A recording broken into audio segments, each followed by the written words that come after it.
Welcome to Gamespot TV, your ultimate guide to computer and video gaming. I'm Adam Sessler. And I'm Lauren Fielder. Now, you may remember playing games in the arcade like Pac-Man, Donkey Kong, Berserk, Tron, but then again, you may not. Well, if you've missed them, don't cry, because they're coming back, and they're doing it in 3D. So we're putting our spotlight on the latest versions of some of the arcade's greatest classics.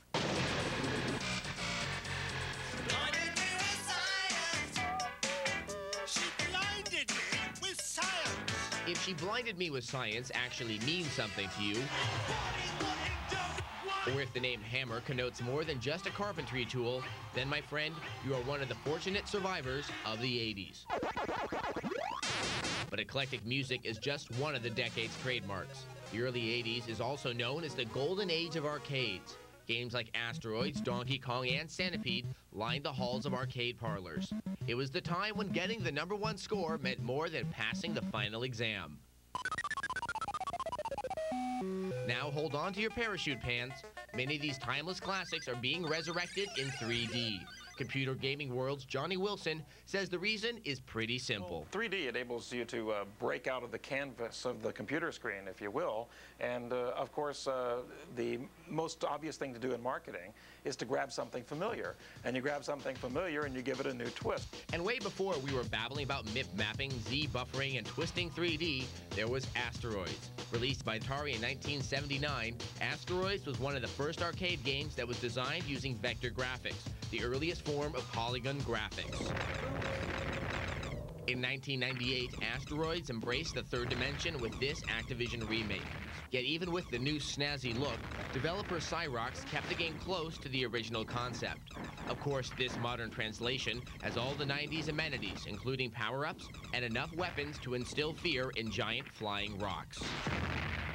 The game masters at Atari were on a roll when they launched the arcade tank simulation Battlezone in 1980. Battlezone's graphics and concept caught everyone's attention, including the U.S. military, who commissioned an enhanced military version of the game. As the first three-dimensional first-person game, Battlezone provided a clear window into the future of gaming. And the future never looked so good when 1998's version of Battlezone hit the PC market. As the 80s rehash trend was getting ridiculous, this modern Battlezone provided a deep sigh of relief.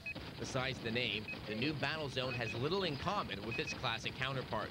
Developer Pandemic Studios combined action and strategy elements in this new version, a deviation that was welcomed by the PC gaming community. I'm very, very proud of the way that we pushed Battlezone forward. You know, the original was a revolutionary game, then the game that we created is also considered revolutionary. Other classics that have made the leap into 3D include the green yet courageous Frogger and the trackball-frenzied mushroom-blasting game of Centipede from Hasbro. But the nostalgic pull of the classics have not ensured success for these modern versions. Ironically, the gameplay that made the classics memorable are considered too simplistic for today's core gamers. The reviews have been mixed. They get lousy reviews because, you know, those of us who are cynics, you know, have kind of what I call Patch Adams syndrome. Is basically, no matter how many people love it, you know, we're going to hate it because, you know, technically it's not as strong as we'd like to see. Good reviews or not, this yellow game icon and its mesmerizing chomping sound will stop people in their tracks.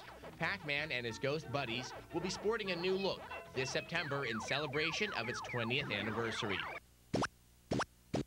But don't think the 3D facelifts stop here. Namco and Hasbro are actively remaking other arcade classics. And no matter what they look like or how they play, this revival will force some players to reminisce about the days when they were getting blinded with science and dropping their weekly allowances into the bottomless arcade pits. She blinded me with science!